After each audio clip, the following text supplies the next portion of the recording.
My daughter was standing in my front hallway with a man I'd never met before, and she said, "Mom, this is Rick. He's just here to take a quick look at the house." I set my grocery bags down on the floor and looked at her. I looked at this Rick guy, who was already writing on a clipboard like he belonged there, and I said, "A look at the house? For what?" My daughter Kristen touched my arm and gave me that smile she'd been giving me a lot lately, the one that's supposed to feel comforting but doesn't. She said, "It's nothing big, I'll explain later, can you just let him walk through?" I didn't let him walk through, not that day. I told Rick I was sorry, but nobody had called me about this, and I wasn't comfortable having a stranger in my home when I didn't know why he was there. He looked at Kristen. Kristen looked at me. There were about 3 seconds of silence where nobody breathed. Then Rick said, "I can come back another time," and he left. As soon as the front door closed, I turned to my daughter. She was already talking. "Mom, it's just a routine appraisal. Derek knows him from work," and I thought, "An appraisal," I said, "on my house. You arranged for an appraisal on my house and didn't tell me." "It's not a big deal. Derek thought we should just know what the value is for." "For what, Kristen?" She crossed her arms. "For planning, for the future. Mom, you're not getting any younger, and we need to be smart about these things." I picked up my grocery bags and walked past her into the kitchen. My hands were shaking, but I didn't want her to see that. I started putting things in the fridge and I said, "Don't bring strangers to my house again without asking me first." She said, "I was trying to help." I didn't answer. She left about 10 minutes later without saying goodbye, which she never does. She always hugs me and says, "Love you, Mom," before she walks out the door. That day she just left. That was in March. The thing is, I should have seen it coming. I should have seen all the little things that led up to that moment in the hallway. But when it's your own child, you don't want to see it. You explain it away. You tell yourself they mean well. My husband Frank died 3 years ago this April. Heart attack, out of nowhere. He was 64. We'd been married 41 years. We bought this house in 1989, when Kristen was 2 and Jason was 5. 3 bedrooms, a decent yard, a garage that Frank spent half his life in. It's not a mansion. It's a regular house on a regular street in a regular Ohio suburb, but it's ours. It was ours. And after Frank was gone, it became the only thing that still felt like my life was real. The first year after Frank died, Kristen was incredible.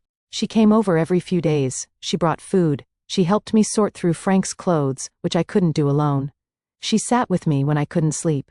Jason called from Arizona every Sunday, but he was far away and Kristen was here. I leaned on her. I won't pretend I didn't. The second year, things started to shift a little. Not in a bad way at first. Kristen started coming over more, but instead of just keeping me company, she started managing things. She'd notice something and say, "Mom, I'll take care of that for you." The gutters, the landscaping, the water heater that was making a weird noise. I didn't ask her to do these things, she'd just do them, and at first I was grateful. Frank always handled that stuff, and I didn't know how to do any of it. So when Kristen said she'd take care of it, I thought, well, that's nice. That's my daughter looking out for me. Derek, her husband, started coming along on some of these visits. Derek's in residential real estate. He sells houses.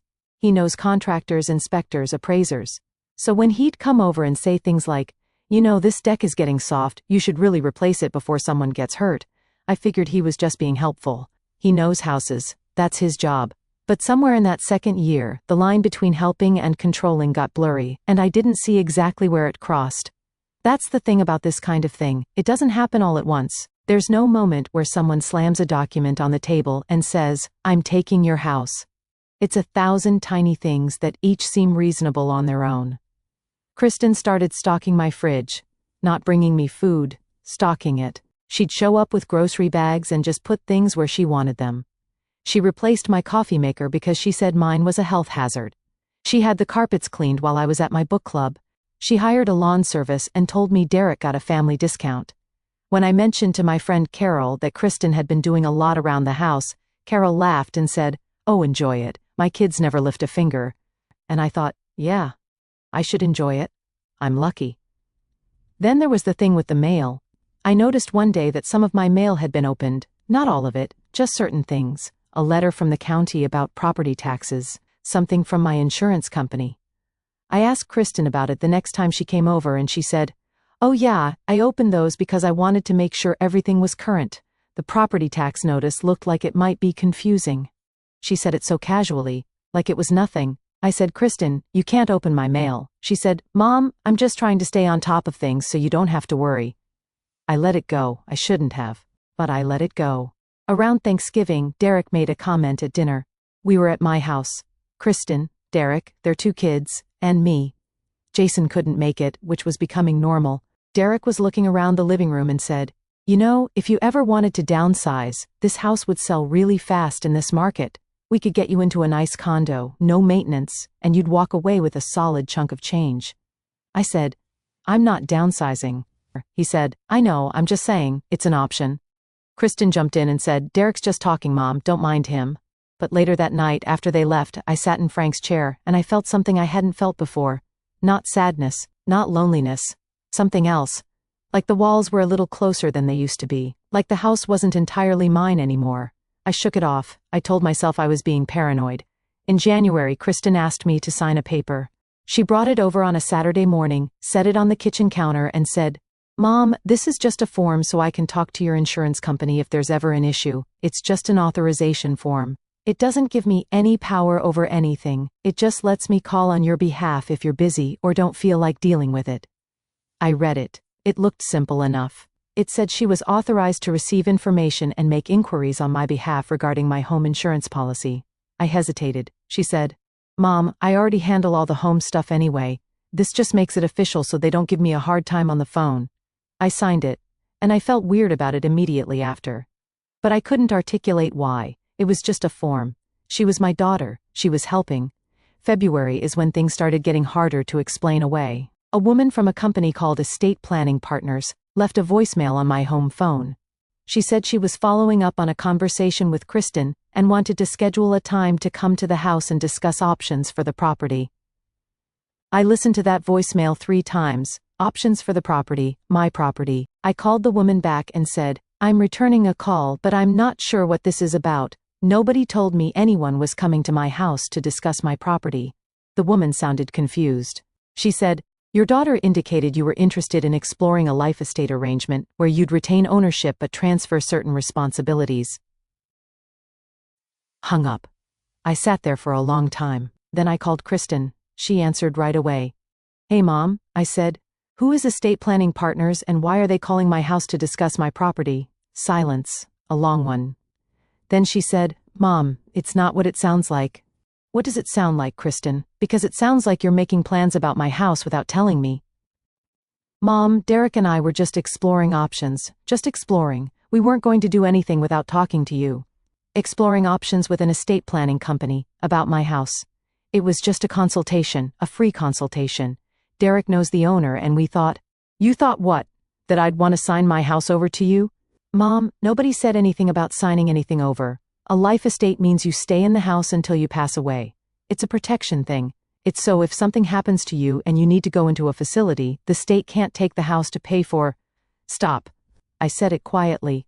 Stop telling me what's good for me like I'm a child. She was quiet for a second. Then her voice changed. It got harder. She said, Mom, you're 67 years old. You live alone in a house that needs probably $60,000 in updates.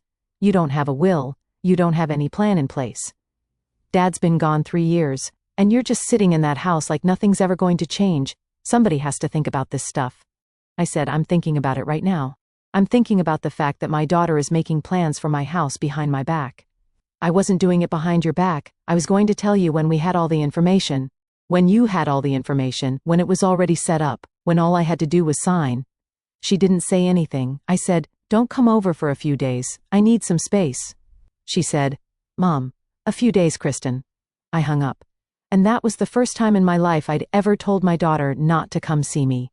Those few days turned into a week. She texted me a couple times. Thinking of you, hope you're okay.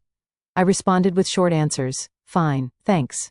I wasn't fine, but I didn't know how to explain what I was feeling. It wasn't anger exactly. It was something deeper. It was the realization that my daughter didn't see me as her mother anymore. She saw me as a problem to manage, a house to secure, a project. During that week I did something I'd never done before. I went through my own filing cabinet, every folder, every paper. And what I found made my stomach drop. There was a document I didn't recognize, dated 2 months ago. It was a letter from a real estate attorney, addressed to Kristen, but a copy had been left in my file. It outlined the process for transferring a property title through a quitclaim deed, and mentioned something about establishing a right of survivorship. There were notes in Derek's handwriting on the side. Check if Mom already has a pod beneficiary. If not, we need to get that changed. A pod beneficiary, payable on death, on my house. They were already researching how to make sure the house went to them, not to both kids. To them, Kristen and Derek. I sat on the floor of my home office with that paper in my hands, and I cried. Not because of the paper, because I realized that for months, maybe longer, my daughter and her husband had been quietly, systematically working to gain control of the one thing I had left, my home. I called Jason that night. He answered and said, "Mom, is everything okay?" I said, "Do you know anything about Kristen making changes to my house or my paperwork?" He was quiet for a moment. Then he said, "What kind of changes?" I told him about the appraisal guy, the estate planning company, the letter from the attorney, the pod note. He said, "Mom, I didn't know about any of that." I said, "She never mentioned any of this to you?" "No." "Mom, are you sure? Maybe you're misreading." "Jason, I'm holding a letter from a real estate attorney in Derek's handwriting talking about changing my beneficiary. I'm not misreading anything." He was quiet again, then he said something that hit me hard. He said, "Mom, to be honest, Kristen has said some things to me. A few months ago she mentioned that she thought you should move to a smaller place. She said it would be better for everyone. I told her that was your decision. She got kind of annoyed with me and said I didn't understand because I wasn't there." I said, "What did you say?" I said, "She's our mother, not your project. And she didn't talk to me for 2 weeks. That was my son. The one who lived 2,000 miles away. He saw it more clearly than I did, and he wasn't even here." I said, "Jason, I need you to know something. If anything happens to me, this house is to be split equally between you and Kristen. 50-50. I'm going to make that official this week." About the house. I know you don't. That's why I'm telling you. The next morning, I made 2 phone calls. The first was to my bank, where I confirmed that my accounts had no pod beneficiaries listed, that I didn't authorize. They didn't. The second was to an attorney, not the one Kristen had contacted, my own attorney, a woman named Patricia Holt who came recommended by Carol's husband. I met Patricia at her office 2 days later. I brought everything: the insurance authorization form I'd signed, the voicemail from estate planning partners, the letter from the real estate attorney with Derek's notes, a list of all the things Kristen had done to my house over the past year and a half without asking me. Patricia listened to all of it. She read through everything, and then she said something I'll always remember. She said, "Mrs. Callahan, nothing your daughter has done so far is illegal. Annoying, disrespectful, and deeply concerning, but not illegal. You signed the insurance form voluntarily. She hasn't forged anything. She hasn't changed any documents without your knowledge. What she's done is use your trust and your grief to position herself, but proving intent in a legal sense at this stage would be very difficult." I said, "So what do I do?" She said, "You revoke the insurance authorization in writing. You make sure your will is clear and current. You consider putting the house in a trust so it can't be transferred without your explicit direction. And you have a very direct, very firm conversation with your daughter about boundaries." I said, "And if she doesn't listen?" Patricia looked at me and said, "Then you enforce the boundaries yourself. Change your locks if you have to. Limit access. You are a competent adult in your own home. No one has the right to be in your house without your permission, not even your daughter." I left that office feeling something I hadn't felt in months, like I was standing on solid ground again. The following Saturday, Kristen showed up at my house unannounced. She had her key. I heard the front door open while I was in the living room, and she walked in carrying a bag from Home Depot. She said, "Mom, I brought that new faucet for the bathroom. The one you have is leaking, and I told you I'd—" "Put it down," I said. She stopped. "What?" "Put the bag down and give me your key." She stared at me. "Mom, what are you talking about?" "I'm talking about the fact that you keep coming into my house without calling first. I'm talking about the fact that you hired someone to appraise my home without telling me. I'm talking about the fact that you contacted an estate planning company behind my back. I'm talking about the letter from a real estate attorney with your husband's handwriting on it, talking about changing my beneficiary designation." Her face went white, then red. She set the bag down slowly and said, "You went through my things?" I went through my own filing cabinet, in my own house, where someone left a document that didn't belong there. Mom, that was private, that was between me and Derek. In my filing cabinet, Kristen. She pressed her lips together. I could see her calculating, deciding whether to deny it, explain it, or get angry. She chose anger. She said, "You know what, fine. You want to know the truth? Yes, Derek and I have been looking into things, because somebody has to. You have no plan, Mom. None. You're just going to sit in this house until something happens, and then it's going to be a mess for everyone to clean up. I'm the one who's here. I'm the one who takes care of everything. Jason's in Arizona. He doesn't do anything. I'm the one dealing with the house, the maintenance, the insurance, the taxes. And yes, I think it's reasonable that when the time comes, this house goes to the people who actually took care of you and it." I just looked at her. I said, "The people who actually took care of it? Kristen, you've been trying to take it over. I've been trying to protect it. From me? You've been trying to protect my house from me?" She didn't answer.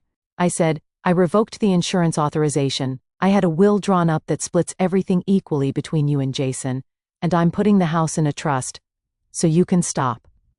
She looked at me like I'd slapped her. She said, "A trust?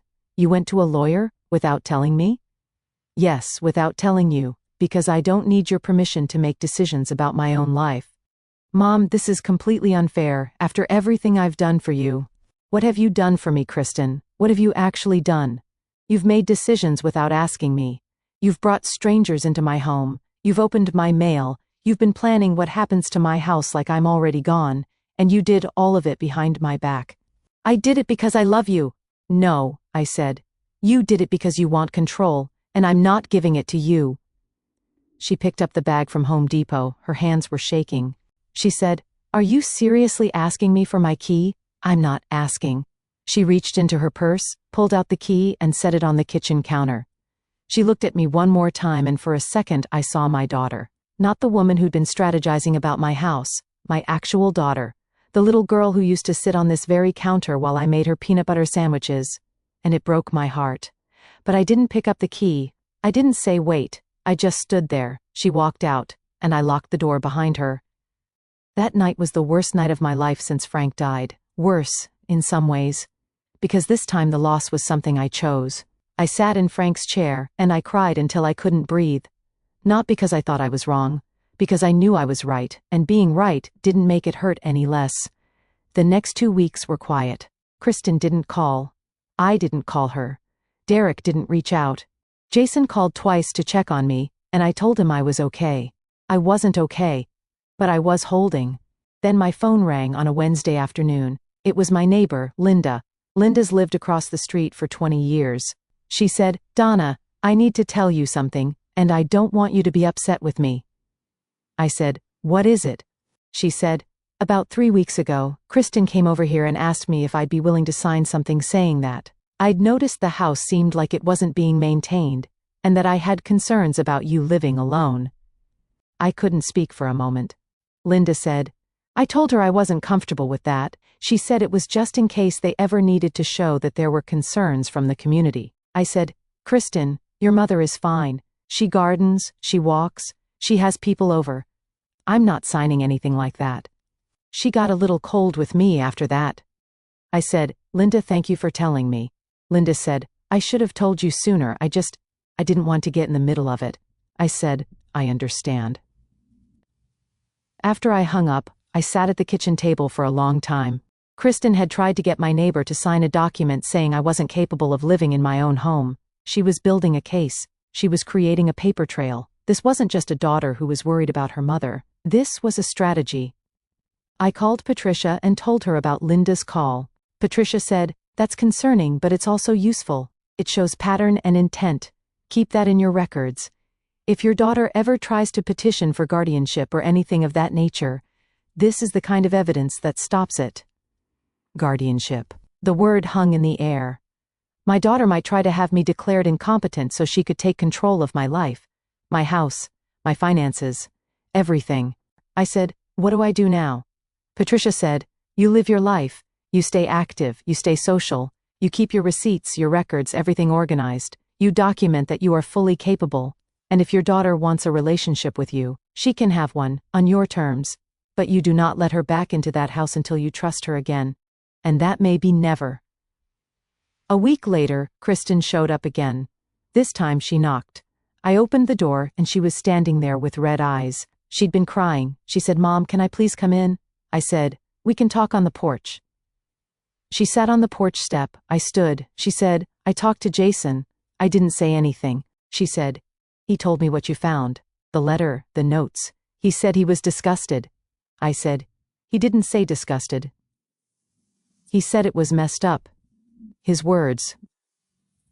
I waited.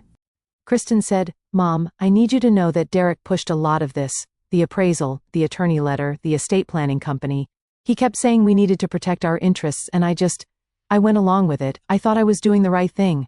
I said, "Kristen, Derek doesn't make your decisions. You do. You made those calls. You brought that man into my house. You opened my mail. You went to my neighbor." She looked down. "I know." I said, "Did you ever stop and think about how this would make me feel, not as a legal issue or a planning issue, as your mother? How do you think it feels to find out your own child is trying to take your house?" She started crying. Real crying. Not the performative kind. The kind where her whole body shook. She said, "I wasn't trying to take it, I swear I wasn't. After Dad died you were so lost, and I was so scared, and Derek kept saying that if we didn't get ahead of it something bad would happen. The house would get tied up in probate, or you'd need care and we wouldn't have the legal ability to help, or what, Kristen?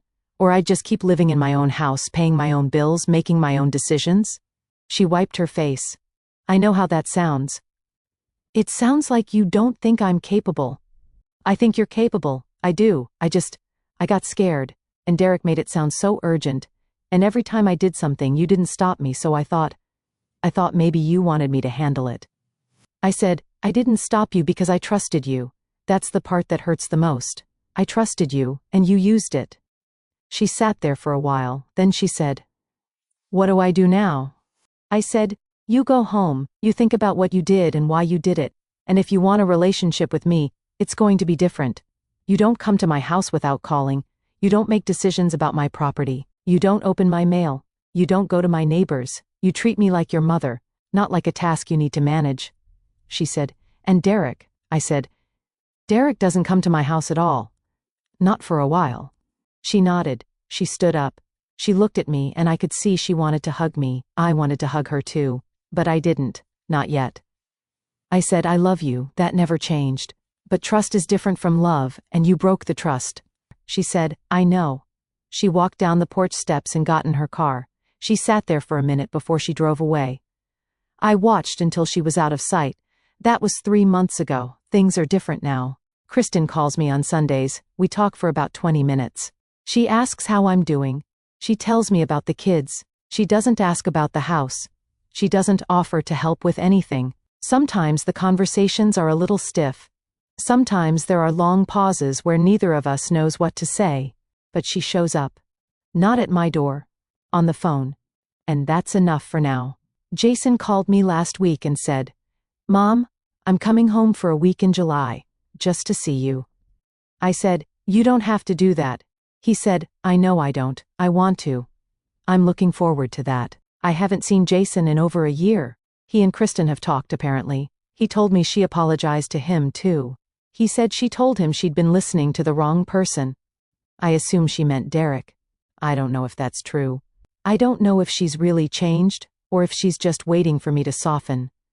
I've decided I can't control that. I can only control what I allow through my front door. The house is in the trust now. The will is filed. Patricia says everything is solid. I changed the locks the day after I asked Kristen for her key. It cost me $140, and it was the best money I've ever spent. Not because I'm hiding from my daughter. Because I'm reminding myself that this is my home. Mine.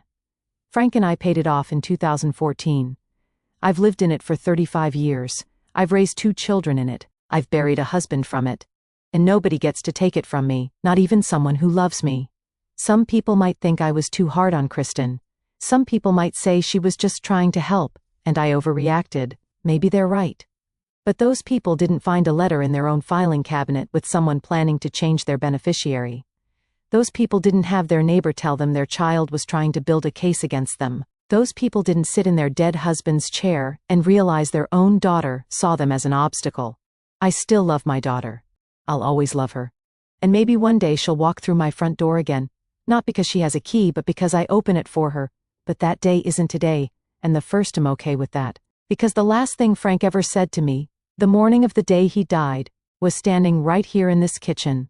He poured his coffee and he said, "Don't ever let anyone make you feel like this isn't your house, Donna." I didn't know what he meant at the time. I thought he was just talking, but Frank knew me. He knew I'd let people walk all over me if I loved them enough.